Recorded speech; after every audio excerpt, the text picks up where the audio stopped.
История о том, как я сделала такие трендовые цветочки самым простым способом. В закромах нашла кусочек атласной ткани, нитки, ножницы и клеевой пистолет. Полутораметровые полоски ткани шириной 10 сантиметров сложила пополам.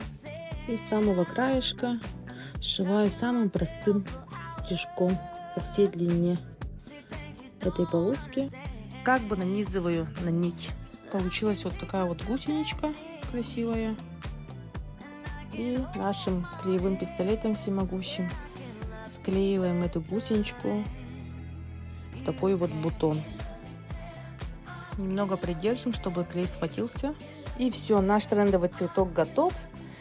Мы приклеиваем резинку, так как нам нужны заколки для дочки. Можно сделать из этого брошку. Это уже на ваше усмотрение. Спасибо всем за внимание. Лайк, подписка.